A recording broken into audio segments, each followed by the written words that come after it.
Des échanges de tirs ont eu lieu à la frontière afghane entre les forces talibanes et pakistanaises. Les talibans disent avoir capturé 3 postes militaires pakistanais. L'Afghanistan affirme avoir tué des dizaines de soldats pakistanais lors d'opérations nocturnes à la frontière.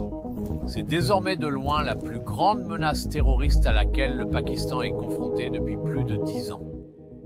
La guerre entre les talibans et le Pakistan a débuté.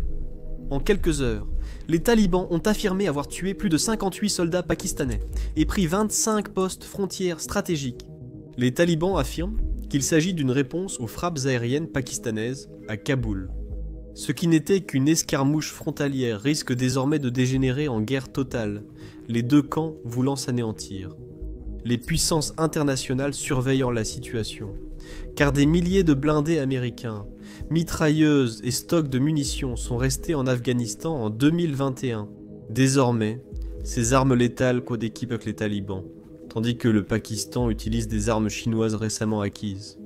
Un autre point important que tout le monde surveille de près est le pacte de défense entre l'Arabie Saoudite et le Pakistan, que les deux pays ont signé il y a quelques semaines. Dans le cadre de cet accord, les deux nations ont promis une sécurité collective, ce qui signifie qu'une attaque contre l'une est considérée comme une attaque contre les deux. L'Arabie Saoudite a promis de défendre le Pakistan contre les menaces extérieures, comme celles qu'il affronte actuellement. Cela pourrait déclencher une nouvelle guerre au Moyen-Orient, n'est-ce pas? Hamas et Israël ont signé un cessez-le-feu. Tout a commencé le 11 octobre. Les talibans ont lancé une pluie de tirs sur la ligne du rang, surprenant des milliers de soldats pakistanais.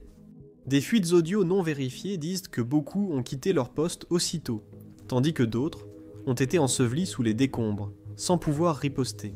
L'Afghanistan et le Pakistan partagent une frontière de 2611 km, appelée ligne du rang, reconnue internationalement mais jamais vraiment acceptée par l'Afghanistan. Tous les quelques mois, des combattants traversent la zone. Des balles fusent et tout se calme, mais pas cette fois.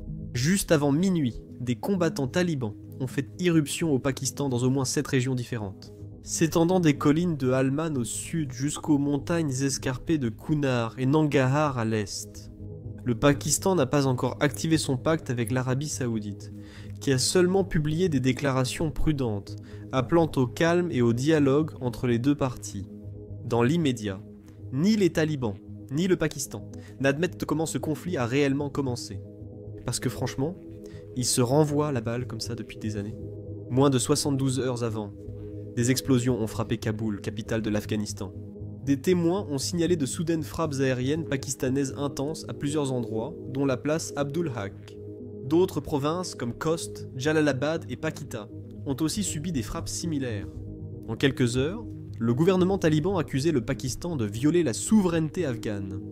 D'après des sources afghanes, ces frappes aériennes visaient spécifiquement Noor Wali Massoud, un haut dirigeant du Tehrik-e-Taliban Pakistan, communément appelé les talibans du Pakistan, ou Tehrik-e-Taliban de Pakistan. Le Tehrik-e-Taliban de Pakistan est un groupe militant extrémiste principalement basé en Afghanistan, mais qui mène activement des attaques de l'autre côté de la frontière, au Pakistan.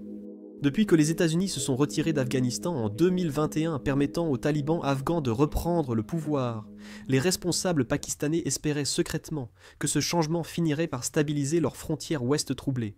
Certains estiment que les talibans afghans, liés religieusement, pourraient aider le Pakistan contre les combattants du Tehrik et Taliban Pakistan. Mais au contraire, c'est exactement l'inverse qui s'est produit. Les talibans pakistanais sont désormais plus forts, audacieux et plus menaçants que jamais. Après 2021, des centaines de combattants du Tehrik et Taliban Pakistan, qui étaient auparavant cachés ou inactifs, sont soudainement revenus en masse dans la ceinture tribale du Pakistan. Beaucoup de ces militants avaient passé près d'une décennie à se réfugier en Afghanistan, depuis que l'armée pakistanaise les avait chassés lors d'offensives militaires majeures en 2014. La situation a changé. Selon une évaluation de l'Organisation des Nations Unies, le Tehrik et Taliban de Pakistan reçoit désormais un important soutien logistique et opérationnel des autorités de facto en Afghanistan. C'est une façon diplomatique de dire que le gouvernement taliban aide activement le Tehrik et Taliban de Pakistan. Oui, le fait que les talibans abritent dans des terroristes attaquant le Pakistan est devenu un vrai casse-tête pour ce pays, qui avait pourtant longtemps accueilli des terroristes comme Oussama Ben Laden. Ironiquement, le Pakistan a formé et soutenu les talibans, et cette formation lui cause aujourd'hui des soucis. En 2022, le gouvernement pakistanais, d'abord avec Imran Khan puis Shahbaz Sharif, a tenté en vain de négocier avec le Tehrik et Taliban Pakistan. Les talibans afghans sont même intervenus pour servir de médiateurs lors des discussions tenues à Kaboul, mais ces négociations n'ont finalement abouti à rien. Un cessez-le-feu avait bien été convenu début 2022, mais il est resté symbolique et les attaques ont continué. Du point de vue du Tehrik-e-Taliban Pakistan, le Pakistan n'a pas tenu ses promesses, comme la libération des militants emprisonnés ou le retrait de ses forces des régions tribales. Le Pakistan a accusé le Tehrik-e-Taliban Pakistan d'avoir profité du cessez-le-feu pour se regrouper, se réarmer et déstabiliser encore les zones frontalières. Les combattants du Tehrik-e-Taliban Pakistan ont attaqué sans relâche convois militaires, postes de sécurité et civils pakistanais, bombardant marchés, mosquées et arrêts de bus. Les forces pakistanaises ont mené des opérations agressives pour les contrer. En novembre 2022, le Tehrik-e-Taliban Pakistan a soudainement rompu le cessez-le-feu et incité ses militants à attaquer partout au Pakistan. Quelques jours plus tard, un kamikaze du Tehrik-e-Taliban Pakistan a attaqué une patrouille de police au Baloutchistan, tuant 4 agents et en blessant 26 autres. Le mois suivant, des membres armés du Tehrik-e-Taliban Pakistan ont attaqué des policiers à Lakimara, dans le nord-ouest du Pakistan, tuant 6 agents. Peu avant le nouvel an, un kamikaze s'est fait exploser dans une mosquée bondée au siège de la police à Peshawar, tuant environ 100 personnes, surtout des policiers. C'était l'une des attaques terroristes les plus meurtrières au Pakistan depuis des années, et elle a eu lieu dans l'une des zones les plus sécurisées du pays, montrant à quel point les militants avaient infiltré les réseaux locaux. De telles attaques sophistiquées nécessitent forcément un soutien local important. En fait, 2024 a été l'une des années les plus meurtrières que le Pakistan ait connues depuis plus d'une décennie. En 2024, malgré la mise à l'écart du conflit avec l'Inde, le Pakistan a déjà compté plus de 2500 victimes d'attaques de militants visant soldats, policiers et civils par bombes, embuscades et attentats suicides, principalement concentrés le long des provinces frontalières adjacentes à l'Afghanistan. En représailles, le Pakistan a lancé des frappes aériennes contre des combattants du Tehrik-e-Taliban Pakistan et des talibans en Afghanistan. Une des premières attaques, parmi les plus controversées, a eu lieu en avril 2022, 8 mois, après la reprise de Kaboul par les talibans. Des avions de chasse pakistanais ont bombardé avant l'aube les provinces de Khost et Kunar, visant des militants du Tehrik-e-Taliban Pakistan cachés dans l'est de l'Afghanistan. Ces frappes, censées viser des repères terroristes, ont mal tourné. Des bombes ont détruit des maisons dans des villages frontaliers, tuant au moins 41 civils, surtout des femmes et des enfants. Les attaques ont suscité une indignation générale parmi les Afghans. Nouveaux au pouvoir et cherchant une légitimité internationale, les talibans ont dénoncé les frappes pakistanaises comme des violations de la souveraineté afghane et du mépris pour la vie des civils. Islamabad a montré peu de remords. L'ancien ministère pakistanais a publié une déclaration ferme exigeant que les talibans empêchent le Tehrik-e-Taliban Pakistan et d'autres groupes d'utiliser l'Afghanistan pour attaquer le Pakistan, sans s'excuser des morts civiles. Dès lors, la situation a empiré. Durant l'année et demie suivante, la violence des représailles a augmenté presque chaque mois. À la fin de 2022 et en 2023, les frappes aériennes pakistanaises à l'intérieur du territoire afghan sont devenues de plus en plus courantes, tandis que la partie afghane a répondu par des fusillades, des embuscades et des attentats qui sont devenus presque quotidiens le long de la frontière.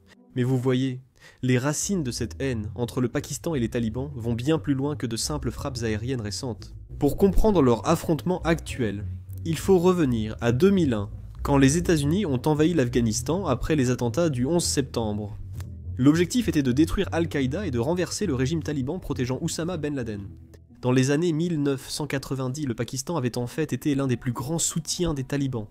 Pas forcément parce qu'ils partageaient leur idéologie extrémiste, mais parce qu'ils considéraient les talibans comme stratégiquement précieux. Sous les talibans, l'Afghanistan subissait une forte influence pakistanaise, mais le 11 septembre a tout bouleversé. Sous forte pression américaine, le Pakistan a dû choisir et, comme prévu, Islamabad a changé de camp soudainement. Le Pakistan a abandonné les talibans, ouvert son territoire aux routes d'approvisionnement de l'OTAN, autorisé les frappes de drones américains sur son sol et fourni des renseignements clés aux Américains. Du jour au lendemain, le Pakistan est passé d'allié clé des talibans à acteur actif de leur traque. Mais cette trahison a eu des conséquences, non des talibans ou d'Afghanistan, mais de leurs propres citoyens pakistanais. Dans de nombreuses communautés tribales et conservatrices du Pakistan, l'alliance du gouvernement avec l'Amérique était vue comme une trahison envers d'autres musulmans. Le sentiment anti-américain a vite explosé, les idées radicales se sont propagées, et les groupes militants ont profité de la colère contre le gouvernement pakistanais. Le Tehrik-e-Taliban Pakistan, l'un des nouveaux groupes, est vite devenu le plus dangereux. Créé fin 2007, le Tehrik-e-Taliban Pakistan a déclaré la guerre au gouvernement et à l'armée pakistanaise, les accusant de soutenir les Américains et de trahir l'islam. Initialement basé dans la ceinture tribale du Pakistan, en particulier au nord et au sud Waziristan, le Tehrik-e-Taliban Pakistan a rapidement recruté des milliers de combattants, attirant de jeunes hommes en colère contre ce qu'ils percevaient comme une trahison de leur gouvernement. De 2008 à 2014, le Pakistan a traversé certaines des périodes les plus sombres de son histoire. Le Tehrik-e-Taliban Pakistan a mené des campagnes de terreur, attaquant écoles, marchés, mosquées et sites militaires dans tout le pays. Le jour le plus sombre est arrivé en décembre 2014 lorsque des combattants du Tehrik-e-Taliban Pakistan ont pris d'assaut une école dirigée par l'armée à Peshawar, massacrant plus de 140 élèves et enseignants. Cet événement a incité le Pakistan à lancer l'opération Zab-i-Azab, une offensive militaire visant à détruire les bastions du Tehrik-e-Taliban Pakistan près de la frontière afghane. Bien que l'offensive ait réussi à démanteler les réseaux militants locaux et à éliminer des centaines de combattants, de nombreux insurgés du Tehrik-e-Taliban Pakistan se sont simplement enfuis de l'autre côté de la frontière, en Afghanistan. Arrivés sur place, ils se sont réfugiés dans des zones montagneuses isolées, protégées par des factions talibanes alliées. Lorsque les talibans ont repris Kaboul en août 2021, la situation a encore changé. Les talibans se souvenaient des actes du Pakistan après le 11 septembre. En représailles, ils ont ravivé un vieux différend territorial appelé ligne du rang, frontière coloniale tracée par les Britanniques au XIXe siècle. Une frontière jamais officiellement reconnue par l'Afghanistan, y compris les talibans. Pendant des décennies, cette question frontalière était restée en sommeil, éclipsée par d'autres conflits régionaux. Les talibans cherchaient un prétexte pour accroître leur hostilité envers le Pakistan, que la ligne du rang leur a fourni. Pour aggraver les choses, au milieu des années 2010, le Pakistan a commencé à clôturer toute la longueur de la frontière pour restreindre les déplacements, rouvrant d'anciennes blessures de manière très publique et douloureuse. Pour les talibans, cette clôture était une insulte, une cicatrice physique, divisant illégitimement les terres tribales pashtunes. Dès leur retour au pouvoir, en 2021, les talibans ont affronté les troupes pakistanaises, posant la clôture. Ils ont démoli des sections et même saisi des rouleaux de fils barbelés, défiant ouvertement l'autorité du Pakistan. Parfois, les tensions ont mené à des affrontements directs et des échanges de tirs d'artillerie et de mortiers. Pour l'armée pakistanaise, qui voit la ligne du rang comme une frontière internationale, l'attitude agressive des talibans constitue une grande menace sécuritaire. En 2025, le Pakistan et l'Afghanistan déploient des milliers de soldats le long de la ligne du rang, renforcent leur position et se préparent à une nouvelle escalade. Le Premier ministre pakistanais a souvent condamné et averti les talibans. Les talibans savent qu'au Pakistan, le pouvoir réel n'est pas entre les mains des premiers ministres ou politiciens. C'est l'armée qui le détient. Quelques mois plus tôt, en juin 2025, le président américain Donald Trump a fait un geste extraordinaire qui montrait la domination de l'armée pakistanaise. Trump a reçu seul le général Munir à la Maison-Blanche. Première rencontre d'un président américain avec le chef de l'armée pakistanaise, sans dirigeant civil pakistanais. C'est quelque chose de presque inédit en diplomatie. En matière d'économie, d'accords commerciaux ou de gestion des menaces comme les talibans, l'armée pakistanaise détient le pouvoir. L'armée pakistanaise, frustrée et embarrassée après des années de lourdes pertes face au Tehrik-e-Taliban Pakistan, a ressenti un besoin croissant de reprendre le contrôle. C'est pourquoi, le 9 octobre vers 21h50, le Pakistan a mené une frappe aérienne ciblée à Kaboul, visant directement Nourwali Massoud, le célèbre chef du Tehrik-e-Taliban Pakistan.